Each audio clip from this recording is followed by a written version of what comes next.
everyone.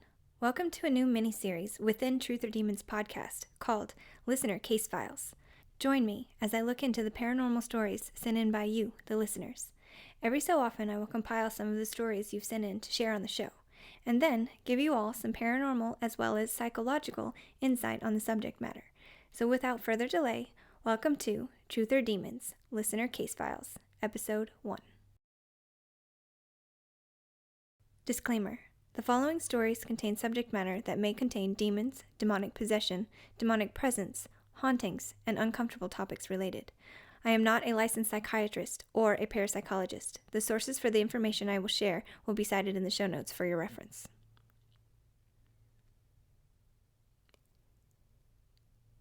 Since each episode on the Warrens takes so much time and research, I wanted to give you guys a little something extra. I started this podcast because I wanted to put more effort into researching and learning about the paranormal. It's always been an interest, and I've always had an urge to further pursue it. Thanks to podcasting, I found a way to do that. So while I pick apart and fact-check the Warrens, I want to throw in some outside true and creepy tales from you lovely listeners. You're all here because you have some kind of interest in the paranormal. So, please, will you join me as I retell some of your spooky stories? The following stories are presented to me as true.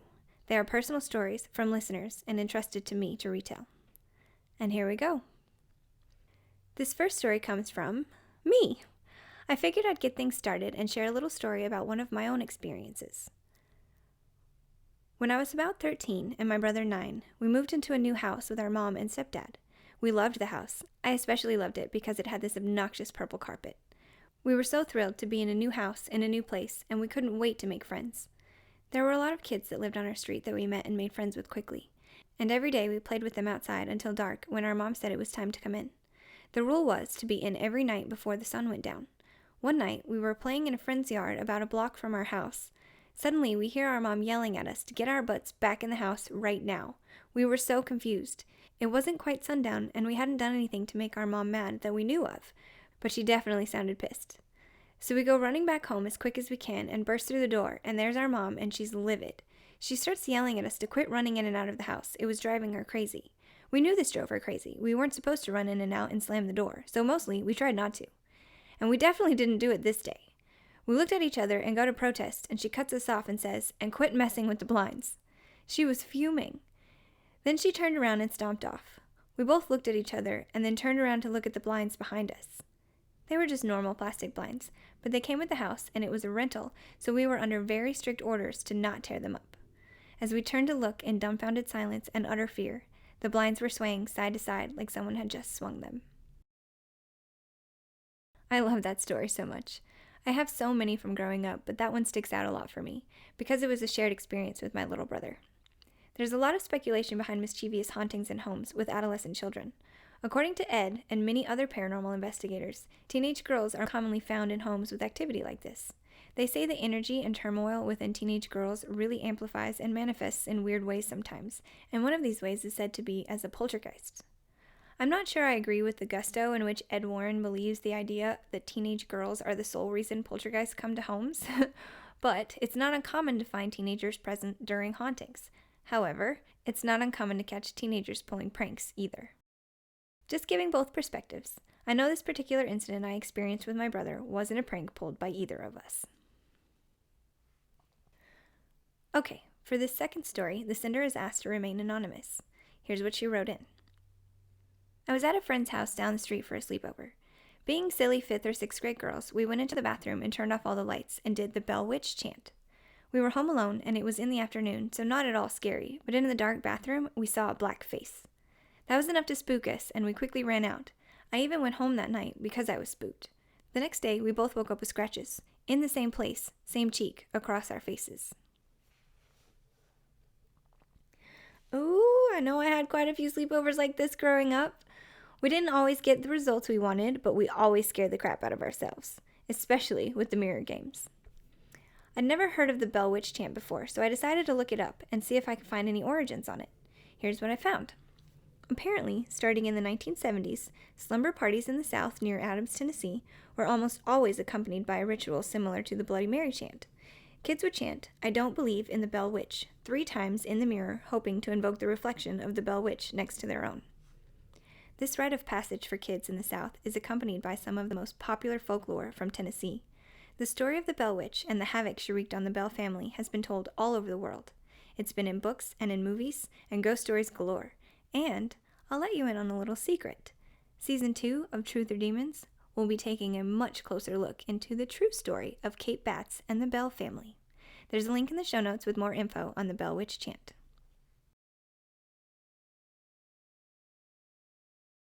The third story comes from Courtney. Courtney and I have been friends since we were 13, and I have never heard this story. It's such a good one. Here's her story. My paternal grandfather was in the hospital for heart surgery. He was relatively healthy and relatively young, so there were no major concerns here.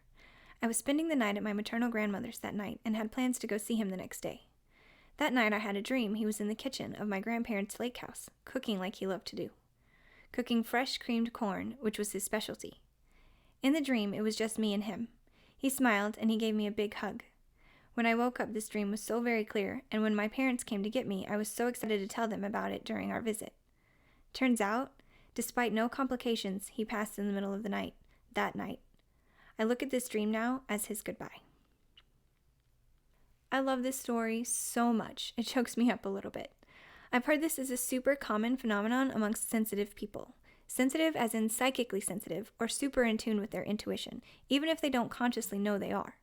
What a beautiful thing to have such a connection with someone you love that they'd visit you on their way to the next life. Some people might say this was just a coincidence, but sometimes I just don't think that's the case.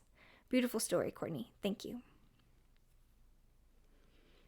Our fourth story today comes from one of the group members of a Facebook group called Strange Tennessee, a group that's all about the strange and unusual happenings experienced by the residents of Tennessee. I was recently invited to join this group and put out a call for stories, and I so appreciate the response I got. The following story comes from one of the people in this super awesome group, and if you want to learn more about the haunted side of Tennessee, be sure and check out this Facebook group, Strange Tennessee. Highly recommend for some really cool stories and pictures. Okay, this story comes from Tommy Hill. Here's his story. Okay, well this took place in 2010. My girlfriend at the time lived in Priest Lake. One night, we had went to dinner with friends. Everything was normal as can be. We came home, and we went to bed around 5 a.m. My girlfriend woke up to go to the bathroom, but before she walked out of the room, she screamed, "What happened in here?" I responded, "I don't know. I can't see. Turn on the lights." Everything on the dresser had been swept off the top. Now, we had really heavy candles and holders on top. All of the drawers but 2 were pulled out and dumped upside down, and one of the drawers was sitting by my head. We didn't hear a sound, and we are light sleepers. My underwear was tied around my right ankle, and I had 3 scratch marks on my inner right thigh. I took a picture of the room. The TV was in the background, and well, you could see a face in the TV. They were wearing a hat. Well, my girlfriend had bought some shoes at a thrift store that day. A friend of ours that practices Wicca told her the shoes were the cause of this. We took them outside, put a circle of salt around them for 24 hours, and then we got rid of them. Nothing else happened in that house. We moved to a new one down the road. Things happened there, but nothing harmful. I have lived with something all my life, even when I was a kid. This is a true story that happened to me. I have more, and I will share them if you want. So this story has a couple things that are seen pretty often in paranormal research. The Hat Man or Shadow Man, and haunted objects. The Hat Man has many theories of his existence and purpose. Some think it's an evil presence, and some think it's benevolent in nature. Some people believe this entity is also associated with sleep paralysis. There are scientific explanations for seeing the Hat Man or shadow people, including physical conditions in your body that are a result of emotional reaction, i.e., being scared awake, the fear and sleep paralysis itself, and your eyes playing tricks on you as you try to adjust to the darkness upon first waking. Also, sleep deprivation has been suggested to be a cause of seeing the Hat Man or shadow person. It is also suggested heavy drug use or drinking can alter the conscious enough to think that you're seeing this shadow person. This is reinforced by the media that is created in abundance surrounding these nightmarish experiences. The human mind is a tricky thing. Mental illness, such as schizophrenia, have been known to be associated with seeing things like shadow people or the Hat Man as well. As far as the paranormal explanation goes for the Hat Man, not many people have one. People really don't know what it is. Now, as far as haunted objects go, I have heard so many stories where people bring home thrifted items and end up inviting in things they didn't mean to. Some truly believe items carry this type of entity or energy, and it can wreak havoc on someone's life, causing hauntings, bad luck, and other seemingly paranormal occurrences. Others believe there is a psychological explanation for this phenomena, and it's called anomalistic psychology. According to this idea, paranormal activity can be explained with the psychological and physical factors associated with the occurrence. There have been many publications over the years chock full of rational explanations for supposed paranormal experiences.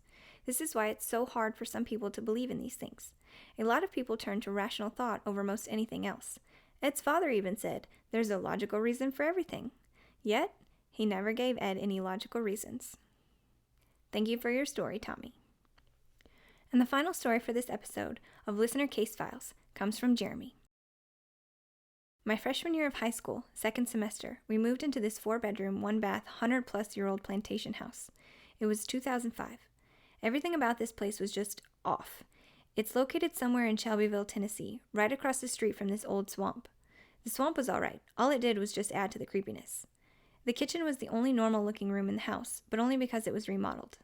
There were 2 bedrooms upstairs. One of the rooms were mine, but the one across the hall from me didn't even have a full wall.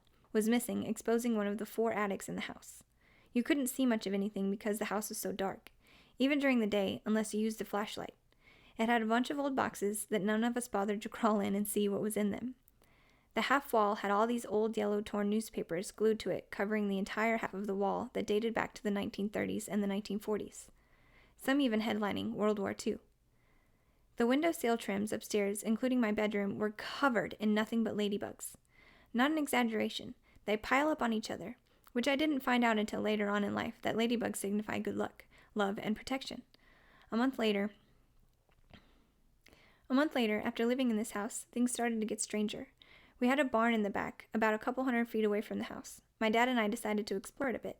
Everything was normal until you went up to the second floor of the barn, and we all saw these old, broken-down church pews facing towards an old pulpit covered in spiderwebs. Back to the house now. Our family dog, a golden retriever named Lucky. I know, what a typical dog name. But my little sisters got to name him when we got him years before moving into this place. Best childhood dog we had. Anyways, after a while living there, Lucky would constantly bark at the ceiling in our kitchen. Always late at night. It drove us crazy and would freak us out since we'd already been sleeping. But he'd go insane, barking profusely at the kitchen ceiling. And then, other nights, he'd wake us up barking aggressively at our front door. It got to the point that we had to keep Lucky in one of our bedrooms with us while we slept. But it was unsettling to all of us, because above the kitchen ceiling was the exposed attic in the strange room across the hall from me, and the front of our house faced the swamp that was across the street from us. This kept going almost every night until we moved. This wasn't normal for our dog to do this. I moved a lot in my childhood, and he's never acted like this in the other houses we stayed in years before moving into this one. I didn't exactly see any ghosts, but thinking back at that place, the energy you felt there never really felt safe despite all the ladybugs piling on top of each other in the upstairs window. Like, it just did not feel like this place was ever going to feel like a home. I tried to keep my head from thinking too much about it all. Fortunately, we only lived there for a good few months until we found something more suiting. Had I lived there longer, I may have had more to talk about. Okay. So I talked to Jeremy a little bit after he told me his story, and I asked him if he thought the ladybugs might be the infamous Asian beetles that impersonate ladybugs but bite. They used to be a protected species in Tennessee, and they're a swarming bug, and they love to huddle in giant masses in colder months. It's so gross and annoying. He said he looked them up and now thinks that's what they were. They will apparently wake up in winter months if their huddled horde has direct sunlight or warmth hitting it. Either way, swarming flying bugs are never fun, and not always explainable. Jeremy's story reminded me of the flies in the Amityville house. That isn't the only famous paranormal story with flies either. Caroline Perrin called them the devil's pets, as they caused so much grief for the Perrin family. There's also flies in so many horror films as a paranormal or religious underbelly trope. They're found in the movie Constantine, as well as some of the many Exorcist films. Why is that, you may ask? I have an answer for you. According to my research, there are several reasons flies have become a trope linked to horror films and the paranormal. Most logically, flies are linked to death and decay, and in turn, ghosts. Also, this trope has deep roots in Beelzebub, also known as the, quote, Lord of the Flies. This is linked to Satan, which in turn becomes a link to possessions and hauntings. This presence of flies is to let the targeted innocents know they are in the presence of a demon. Luckily, Jeremy's bug problem wasn't flies. But swarming bugs of any kind is a big nope from me, either way. Also, that house seems like it might have been haunted. I imagine the dog probably knew a lot more than you guys did. Thank you for your story, Jeremy. So that's it for this episode's listener case files. Thank you so much to everyone who shared their stories. If you'd like to send in your stories, you can do so by emailing them to truthordemonspodcast@gmail.com. Don't forget to check out the social medias for photos and updates. Just search Truth or Demons Podcast. Can't wait to see you all for the next Listener Case Files episode, where I will share some more of your fun-filled, terrifying stories, and give you some more paranormal and non-paranormal insights. Until next time.